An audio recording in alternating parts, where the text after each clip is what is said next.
my most favorite project cars. 69 Dodge Charger race car. It's going to be a Daytona, and I know I'm going to get a lot of slack. Hey, Daytonas have wings and giant pointy noses on them. Yes, I know, I just haven't got to that yet. I haven't touched this car in a year. I've been too busy fixing all my other crap, but this car is going to be competing at MATS. And if you don't know what MATS is like the local car guy, just all around event for just doing car shenanigans, drag racing, autocross, car show, swap meet. I need to get this car in tippy-top shape so I can go out there and kick all my buddies' asses on the autocross. Let's finish revealing this thing, Derek. And by reveal, I mean showing my neglect on the car. It has been neglected. It needs a lot, but I'm only gonna get to do so many things before Matt, so we're just gonna do a couple things to it. But isn't this thing just bitchin' looking? I like race car. Oh yeah. And this thing is all steel. All steel. How does JJ the Boss say it? All steel. Yep.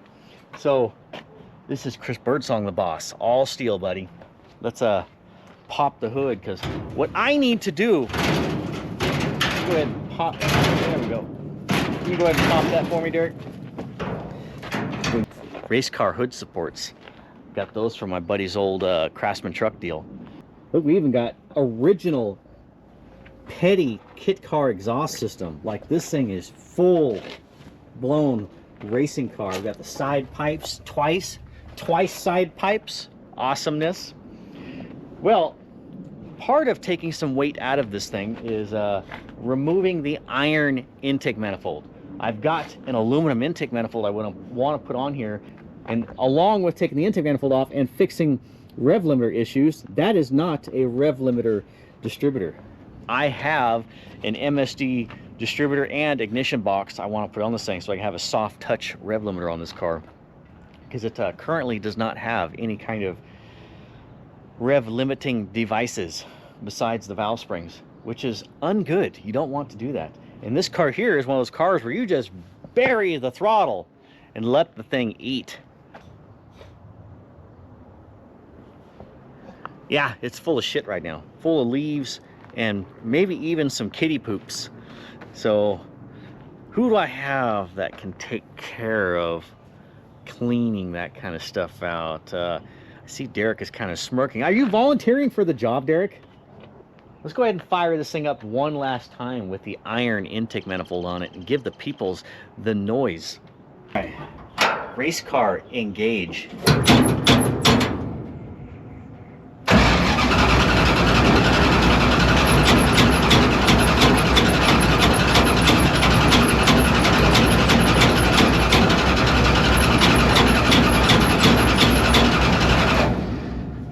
Or not.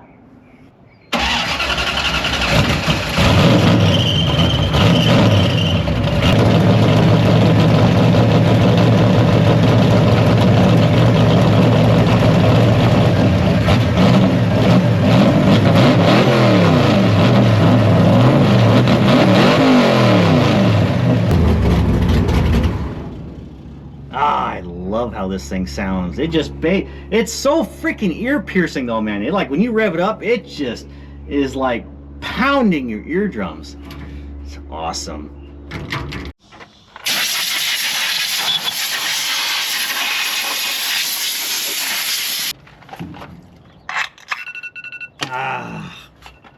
Always ruining my scene. This guy, freaking Mike.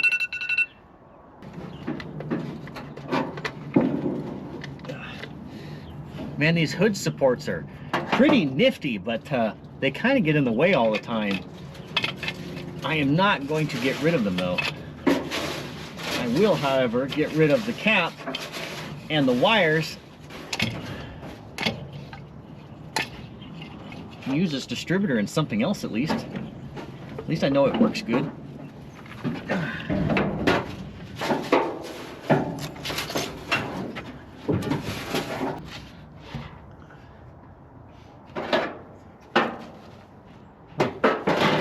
I guess it's low on water. Where did it go?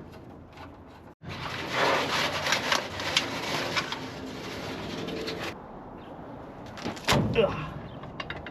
Gotta break the bond, Derek.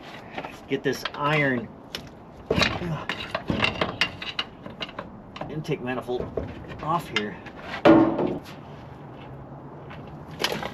Oh, that's heavy. Fuck. Oh, man. Here, take that. That bitch is heavy, ain't it? Oh, yeah. Oh, wow. We got some circle track trickery going on in here. Sweet. So this engine has dual oil feeds. It's being fed from the bottom and from the top.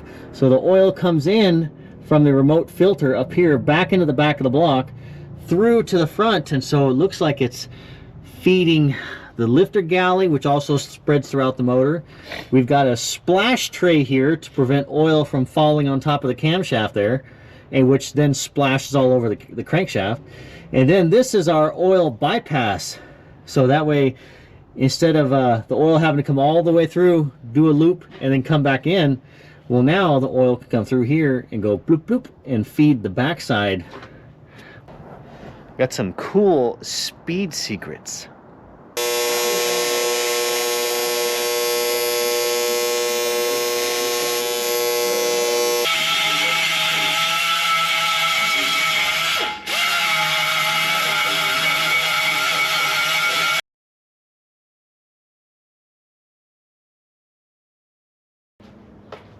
Alrighty, well, the race car is now under the shade in my fancy shop.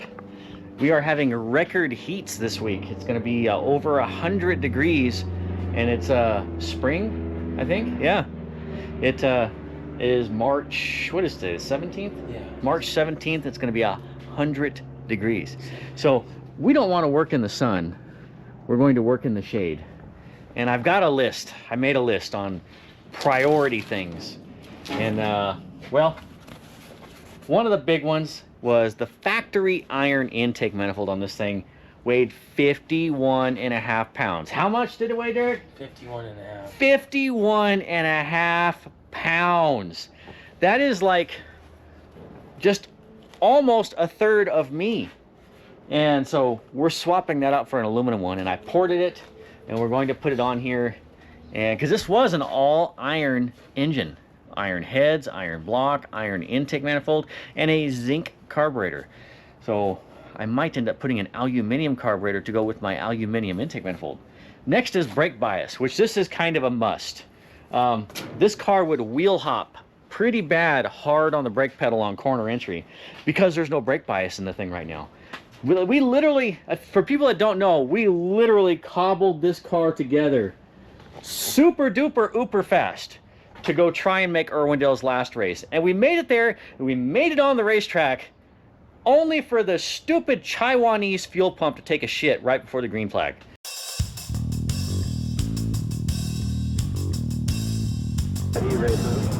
And there's a car that is on track, and all I know is that it's number 69.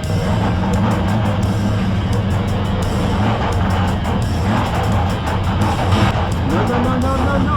What the? You got me kidding me. How are you? Hell, I'm getting pushed off the track faster than I went on it. The car is still in the process of being built, and once I get moved, I'll be able to devote more time to this car, but it needs a few upgrades. So put a brake bias in it so I can limit the amount of rear brake pressure and hopefully take away the rear wheel hop, because it was pretty bad. MSD distributor and box. So right now there's no rev limiter in this car. It just has one of them cheapo ready to run distributor units, which is kind of like an HEI. And we're gonna go ahead and yank that thing out and put an actual MSD distributor with an ignition box in it, so I have a rev limiter. Because, well, you know me, I like RPMs. Rear weight. This thing needs at least, I'm going to try and add like 100 pounds to the rear end. It needed a rear weight badly. It is pretty nose heavy. But now that we're getting rid of the aluminum intake manifold, or now that we're getting rid of the iron intake and going aluminum, that's 35 pounds off of the nose. So if we add 100 to the back, kind of factor that as like 135 pounds to the back. Tires. Okay, last time we ran this car, well, I just threw these tires on here because they look cool. These look bitchin'. NASCAR tires. But they're not legal. We got to put 400 treadwear tires on this car for the Autocross. And, well, NASCAR tires aren't legal. So my tires should hopefully, they should have been here yesterday. Where are my tires? I ordered 400 treadwear Vitor Galaxy R1 GTs, and it says 400 for treadwear, so I went with the minimum. Windshield. We got to put some kind of a windshield in here. So we're going to get rid of our shopping cart. For those that don't know, yes, this car was super late getting to Irwindale. We were up 43 and a half hours. Let's just call it 43. We were up 43 hours straight just trying to button this car up to get it to Irwindale.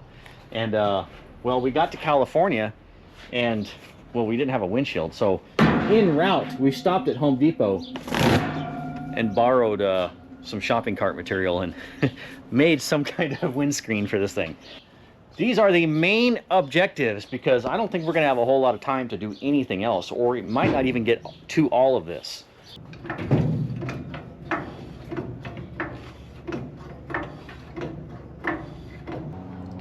Yeah. Well, it's the next day, but check it out.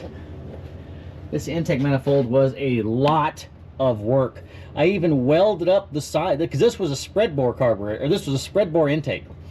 And so I welded up the side here and then ported it back out. But my welder's not that great. It's only a 180, so it would do like the top ½ inch, but it wouldn't really get down into the manifold. It's just the aluminum's too thick. So, but I was able to make it to where I could run. Let me show you. Let me grab it. My phenolic spacer. And even my phenolic spacer, I had done port matched to the intake manifold. I'll show you what I mean. Because this intake manifold is not symmetrical. See, the rear cylinders, the runners are like flush with the wall.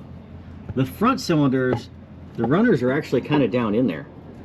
So what I had done, you see, where is it at? Front. This is set up to where it's going to work with an intake manifold like that. It's going to be most gooders.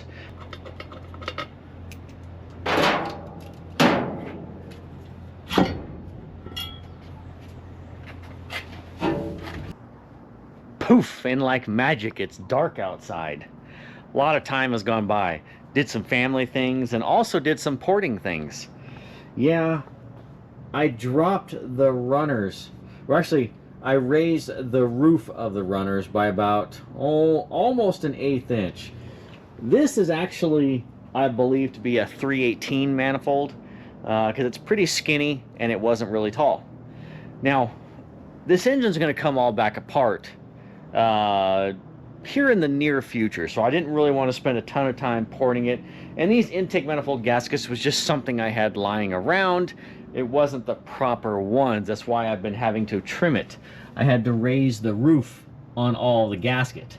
So this is all just temporary, but I didn't want to have like a huge step. So I raised it up just enough to where it's just a little bit smaller than the actual opening on the roof, and I stuck it on the engine, borescoped it, and it came out perfect. So I'm going to go ahead and silicone this thing up, slap it together, then we're going to pull the distributor out, and guess what? My tires showed up. These are my Galaxy R1 GTs. They're 265 50/15s, which is way shorter than the 255 60s that was on this car for last year's Autocross. But, you know, I have, ½ inch more rubber. Width-wise, And plus, with the less sidewall flex, it will definitely help with handling. I'm hoping. I don't know. I kind of like a tall sidewall. It's just old school looking.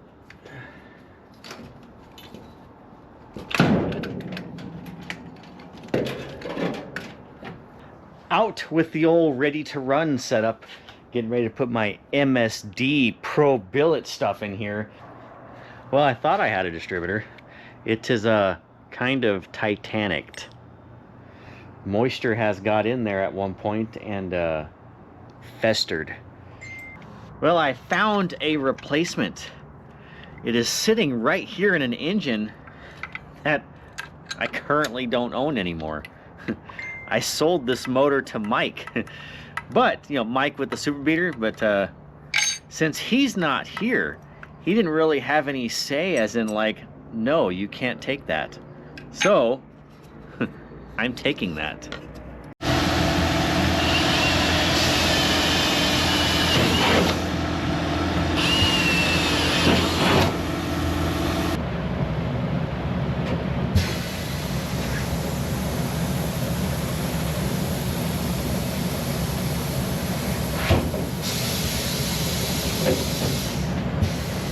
I got my MSD ignition all wired up. I even put the coil inside the car, cleaned up the engine bay. So, well, really, I was trying to take a little bit of nose weight off, but that, I bet that it wouldn't even show a percentage, a decimal of a percentage on the scales, but it'll stay out of the heat anyway. It's getting closer to racing day and things are happening. Me and Derek are plugging away at some things on the car. He just put the upper hose on, thermostat housing. I just finished up all the bypass cooling hoses to transfer water from the back of the block to the front. We've got our box all done, coils down there, everything's all wired up.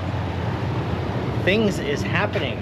And so Derek's finishing up the cooling system. I'm going to finish up the brake system.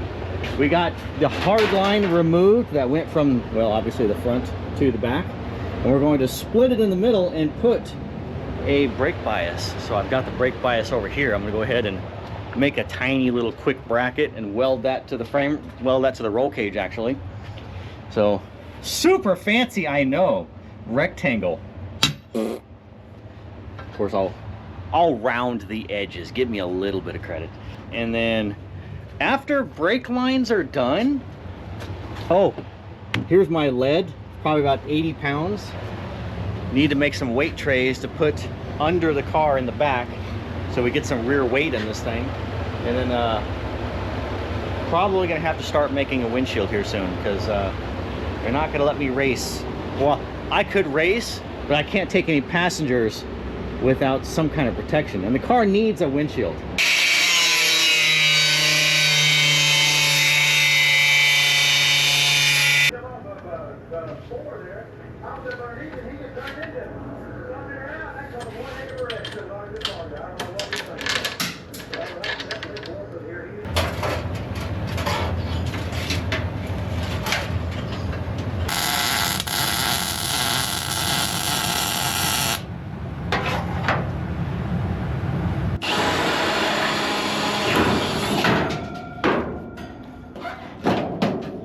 Bye-bye shopping cart.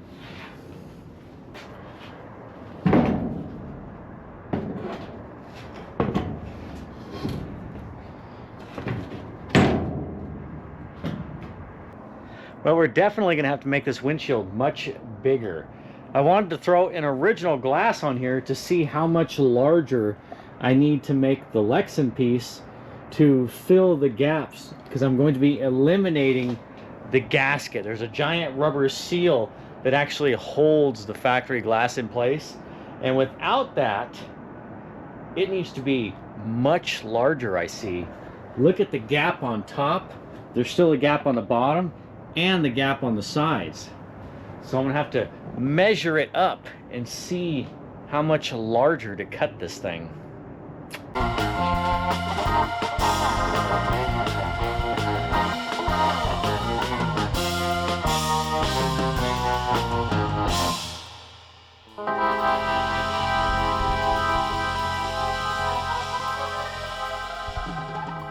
It's another race car day. It's supposed to be a little bit hot today, which I'm kind of looking forward to that. The only reason is I'm trying to press my Lexan windshield. I got it between two original glasses, so hopefully the heat will form my Lexan and put some curvature to it so it will fit the car tighter. I need to make new window channels, so I need to make a raised channel all the way around so that way the glass will sit just below the lip. So I want it like a flush glass, so when we're doing 200 miles per hour at the autocross, you know, it'll be aerodynamic. I've already got the dimensions I need just by getting that right there. So we're going to go over and down. So basically just make an L channel and then form it to fit everywhere. So it's going to be like multiple pieces I'm going to have to weld together.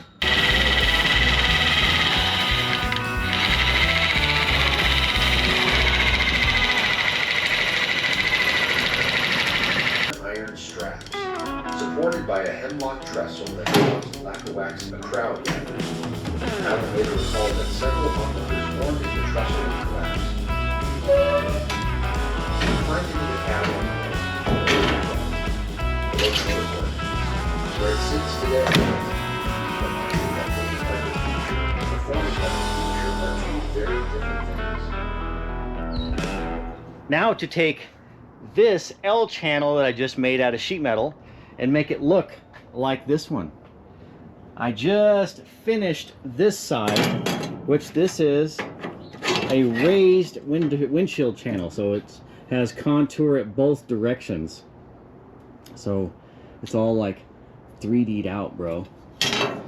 So this, the whole point of that is, probably I mentioned it earlier, but I forgot because my memory is super short, is to have a flush windshield all the way around, which is going to help out in speed and aerodynamics. Okay, now to start forming the other side and then forming a top.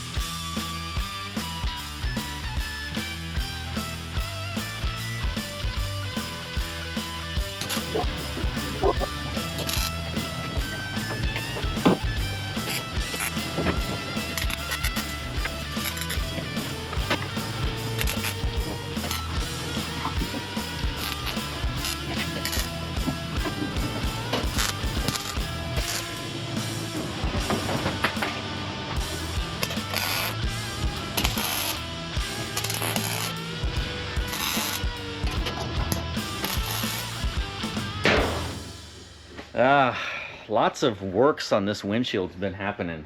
It's close. I may have cut my sides a little too short. I don't know. We'll find out on the finished product. But my window channels came out great. I'll show you that here once I get the windshield back off.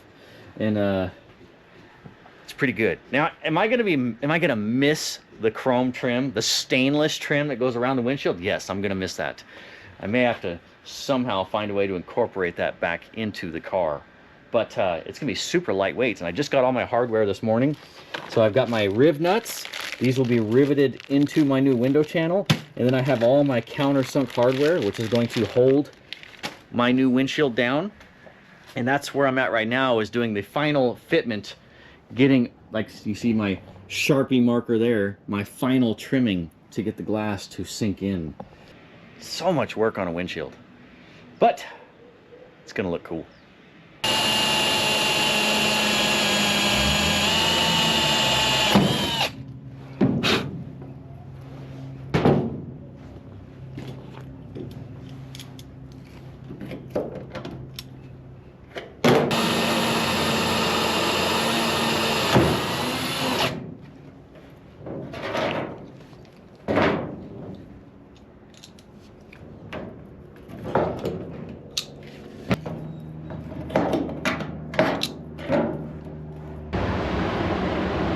So far, it's actually not that bad. It's all clecoed in place, and I need to pull it back off.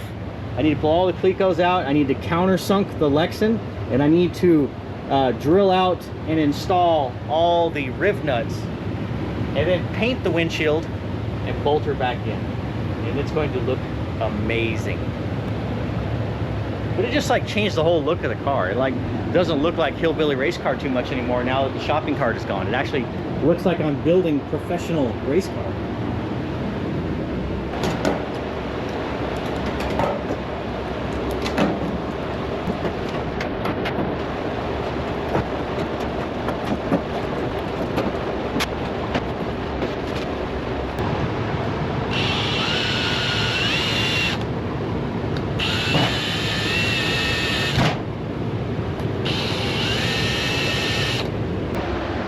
Finished. Well, almost. I got all my nut certs in, my riv nuts. I even put some felt over my windshield brace bar so I won't scratch up my Lexan. Pain in the ass, but at least now I can finally, hopefully for the last time, put the windshield on and bolt it down. Got the welder all fired up. It's welding day. I've got to finish up a few things on this because Mike is going to be here with the super beater. And if you don't know what the super beater is, you need to go back and watch the orange Super Bee videos on how I revived this thing, got it running and driving, and turned it into a full-size go-kart and ratchet strapped ourselves into the car to drive it. Send them bald eagles flying!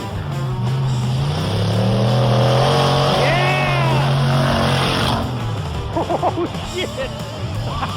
He was on 2 wheels!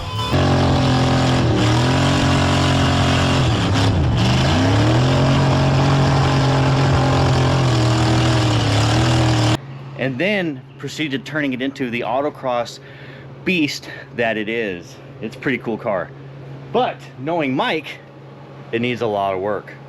So I need to hurry up and get this thing out of the way. I had plans to modify the control arms, which I'm probably not going to get to that, fix the axle seal, but we did do the intake swap, brake bias, MSD, tires, windshield, and we're working on the rear weight. I present Exhibit A, secret weapon. Bam! This is a 3/16 plate that I had a buddy of mine bend a 45-degree lip in and then put a bunch of random holes in it for bolt locations on lead weight.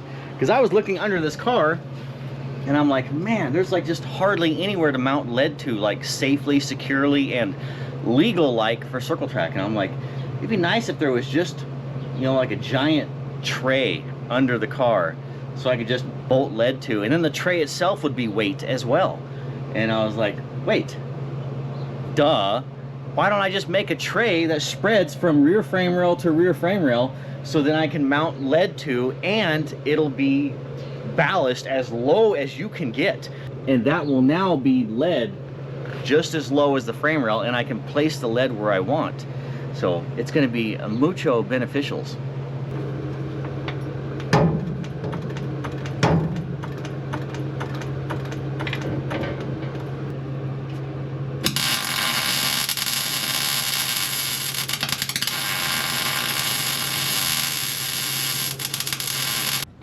Alright, the weight ballast tray is in. Now I can add lead anytime I want to, and lowest to the ground possible. I raised my shock mount, which is nice about having an adjustable height shock mount, so that way the drive line won't hit my weight tray. Funking ahead I was. Well, my main objectives, let's check out my list. Rear weight, yes. Tires, nope. And windshield. So we didn't get the axle seal or the upper control arms done, but those are not musts. Those will just actually help the car handle better. So I say the car is still not fully finished, but at least it will be better now when we take it out this time. Ugh. Well, Mike has showed up with the super beater, so I need to hurry up and get this thing on the ground, get it all weighed, scaled, and done, so we can get it out of the way. Oh, I gotta set the timing too. Set the timing real quick and put a passenger seat in it. Gotta have passenger seat. Through the chain, Johnny kicks the switch and here comes the rain. Thunder rolls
figure it out.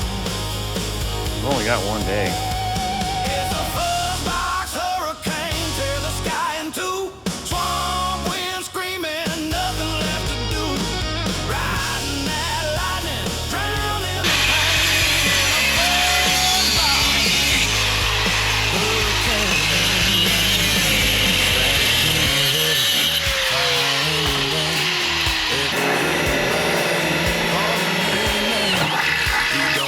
Song, see something to the storm when the fuzz kicks in, the world's reborn.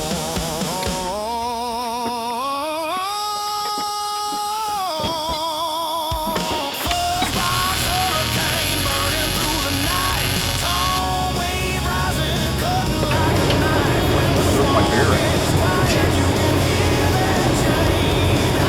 I have candid camera. Yeah.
Points are to look. That is the tip of the day.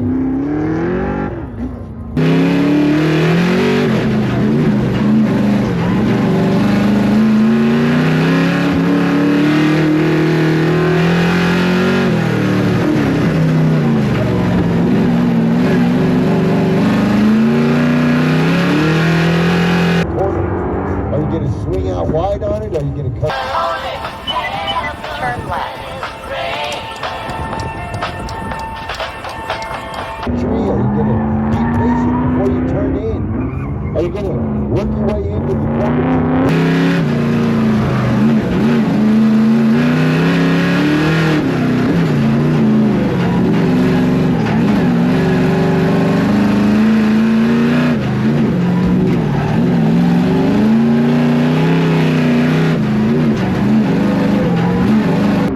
Getting on the throttle. Just that little bit.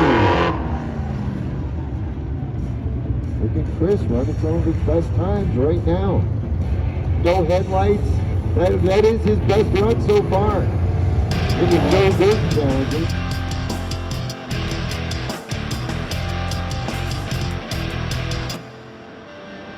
All right, I am back after my first day of fun at the Autocross during Matt's here in Las Vegas.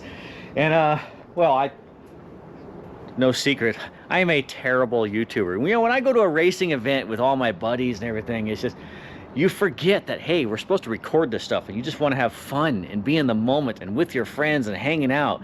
You don't want to be like, Derek, what just happened in that moment? What were you thinking? Oh. See, we don't want to be those guys. We want to have fun out there. But having fun, I wouldn't say I got my ass kicked. I lost by 0.08 of a second. 0.08 of a second to the Super Beater.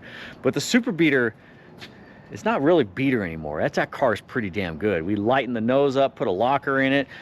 The car is good. But I know I need looser shocks. The shocks that are on my car right now are super tie downs, and I know, check it out.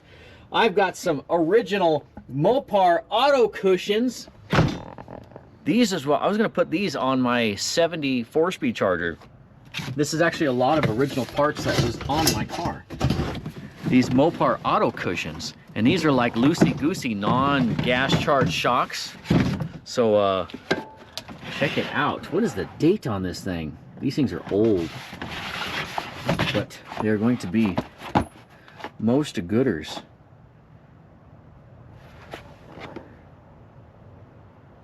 $1975 right there.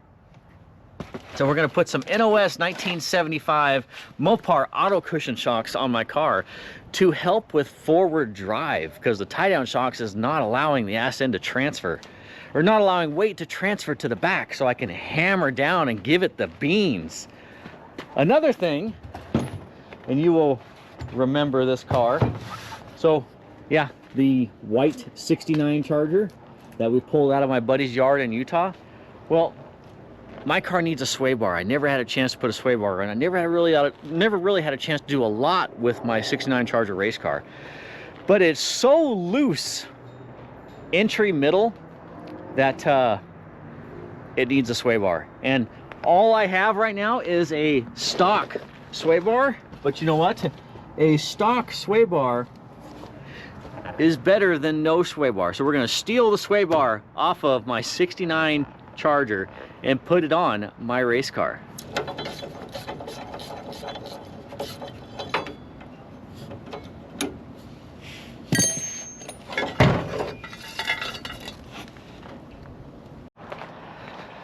Okay, with my new racing sway bar and my new race car shocks, this thing should be way more betters. Now I'm gonna go ahead and set these right by the gate so that way I don't forget them in the morning. We're gonna have to install all this stuff at the track and get it race ready. Ugh.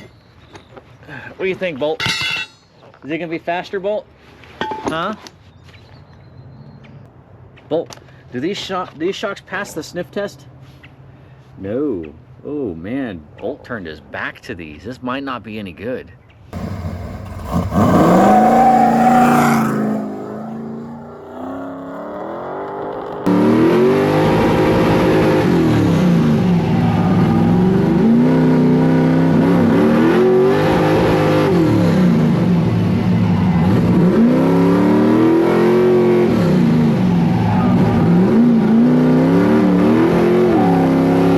Too soon, Junior.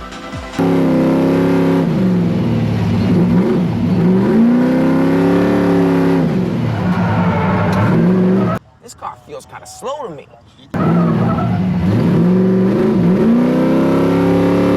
No balls. No balls.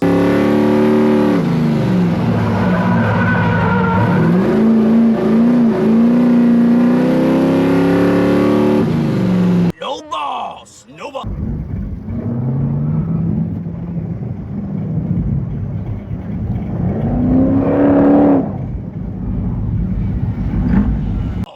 Balls.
use the lap belts. You can just use the shoulders if possible. Yeah, bullshit. Well, he has these belts set up for kids. Oh, I got you. Yeah. Okay. So I'm not trying to get friendly with That's you. all right. I got it.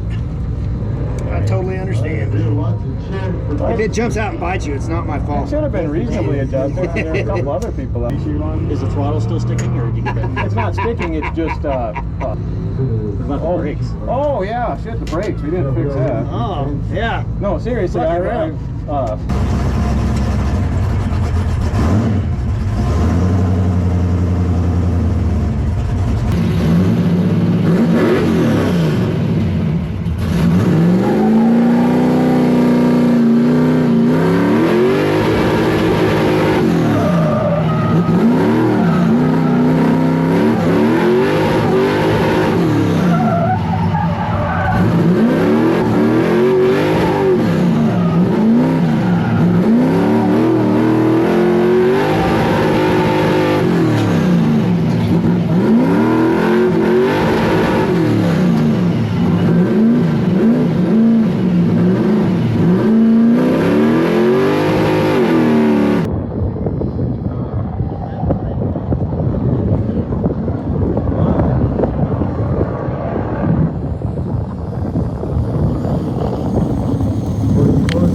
You gotta pick up 4/10.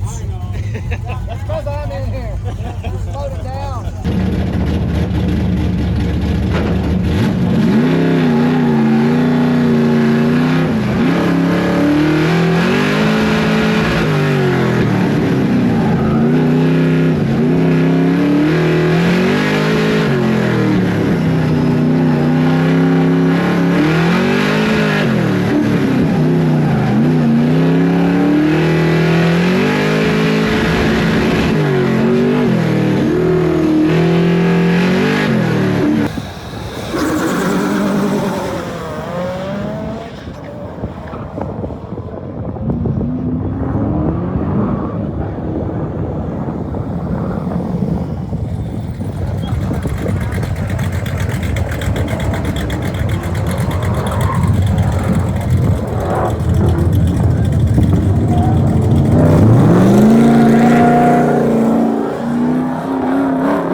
Chris ran any quicker.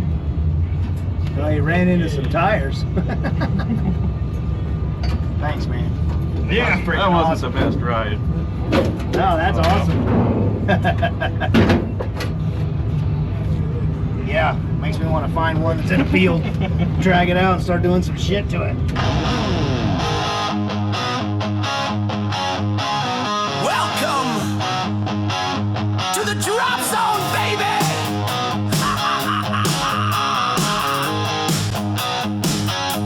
Step off the ship, boots in the dirt. Now comes the part where we throw our heads back and laugh. Ready? Ready!